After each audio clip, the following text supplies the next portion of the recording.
मर्जी, अगर हम मंदिर से लाया प्रसाद किसी को वितरित करते हैं और अगर वो इंसान मांसाहारी या अभक्ष पदार्थ आदि का सेवन करता है तो पाप हमें तो नहीं लगेगा? नहीं, जरूर पवा देना चाहिए। यदि वो श्रद्धा से पावे तो प्रसाद पावेगा तो उसकी बुद्धि शुद्ध होगी, तो एक दिन गंदे आचरण छोड़ देगा, एक दिन गंदे आचरण छोड़ देगा। चरणामृत है भगवत प्रसाद है, बुद्धि को पवित्र करता है।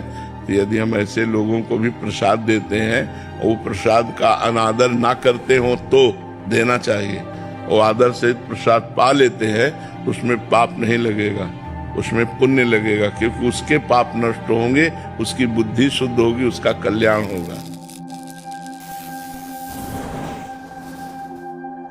जो बेडरूम है वहाँ इष्ट देव और गुरुदेव भगवान की छवि लगा सकते हैं?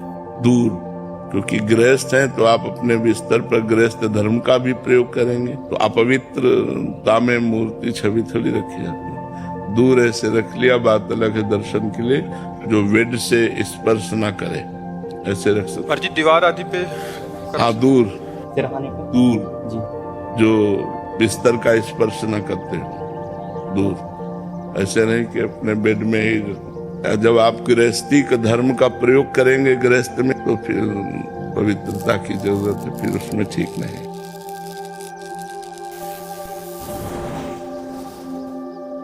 मर्जी, आप कह रहे हैं कि आप जैसे किसी से वार्तालाप आदि कुछ भी करते हैं तो मुझे जो राधा रानी से प्रेम है, मुझे लगता है सब करें, इसलिए मैं सबके साथ अपने सुखद अनुभव साझा कर देता हूँ। नहीं करना। तो ऐसा करना चाहिए? नहीं करना, ताकि वो भी प्रेरित होके लगे। वो नहीं करना चाहिए, वो नहीं कर पाएंगे और आप खाली हो जाएंगे। महाराज जी, मेरा ना शो है जिस पे मैं टीवी पे मतलब यूट्यूब पे बोलता हूँ, तो मैं राधा रानी की खूब बातें करता हूँ। उनकी बात करना अलग बात है, लेकिन ये बात कहना कि मुझे ऐसा फीलिंग हो रहा, मुझे ऐसा अनुभव हो रहा, ये बात कहने से या तो आप मतलब पाखंड में आ जाएंगे और या तो आपका अनुभव खत्म हो जाएगा, क्योंकि सत्य सिद्धांत है। हम अपने अनुभव की बात ऐसे कह सकते हैं कि हमने संतों से सुना है कि ऐसा करने से ऐसा आनंद मिलता है, और हाँ, और संतों ने हमको बिल्कुल बताया, और हमें इस बात पर विश्वास है कि संतों ने जो कहा वो सत्य होता है। लेकिन वो बात मुझे वैसी अनुभव में आ रही, ये नहीं कहना। मुझे होता है महाराज जी कि मैं जैसे एक आम आदमी हूँ, संत नहीं हूँ, जी। एक छोटा सा आदमी जिसने राधा नाम जपना शुरू किया और उसके साथ लीलाएं होने लगी और राधा रानी ने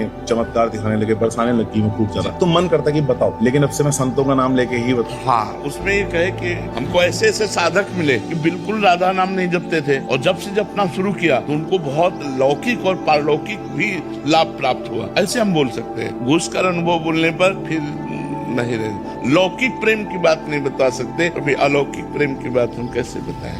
हमको गुप्त रखना चाहिए और प्रयास करना चाहिए कि हम संतों के बहाने अपने अनुभव की बात, अपने आनंद की बात सबके सामने रख सके, जिससे और लाभ ले सके। एक साधक मिले थे, उन्होंने ऐसा बताया, एक संत मिले थे, उन्होंने ऐसा बताया, तो आपकी बात है वो, लेकिन एक साधक की बात है तो आप बच गए और आप अपनी पूरी बात बता दिए। लेकिन एक साधक की बात थी, वो हमसे मिले थे, वो हमें बोले थे, और आप अपनी बात कह गए, तो वो उससे दूसरा लाभ भी ले लिया और आप भी बच गए। ठीक है ना?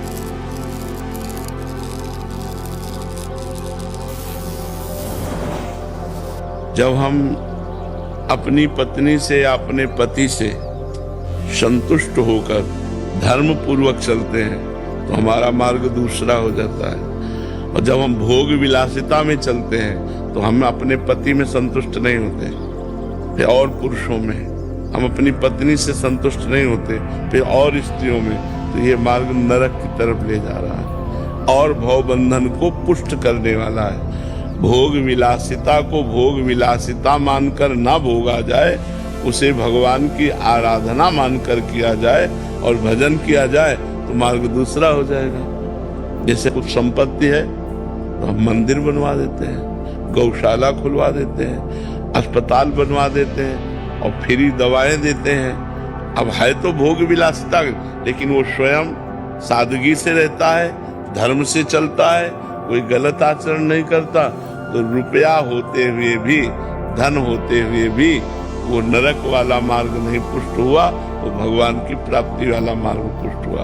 और जब ऐसे रुपया बढ़ता है तो फिर शराब पीना, पर स्त्री गमन करना और चोरी करना, झूठ बोलना, हिंसा करवाना, ये सब बढ़ जाता है। ये भोग विलासिता ही तो नरक की तरफ ले जाती है, भोग विलासिता ही तो गंदे आचरणों में ले जाती है। ये भोग विलासता ही तो दुर्गति करवा देती है। इसलिए हमें लगता है कि हम भव रोग को बढ़ाएं ना, इसको मिटाएं।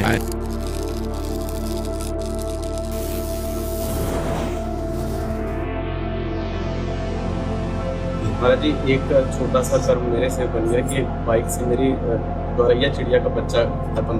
आशीर्वाद अगर उसको आप जान करके चढ़ा रहे हैं तो हत्या हो गई, अचानक वो आकर के मर जाती तो एक एक्सीडेंट है जिसमें आपका कोई अपराध नहीं। ऐसे कई पशु हैं जो मर जाते हैं गाड़ी के नीचे।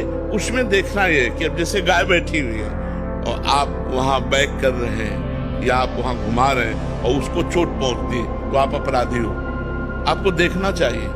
अब आप रफ्तार से गाड़ी चला रहे हैं, अचानक कोई पशु पक्षी आकर आपके गाड़ी के नीचे दबकर मर जाता है तो आप उसके अपराधी नहीं हुए।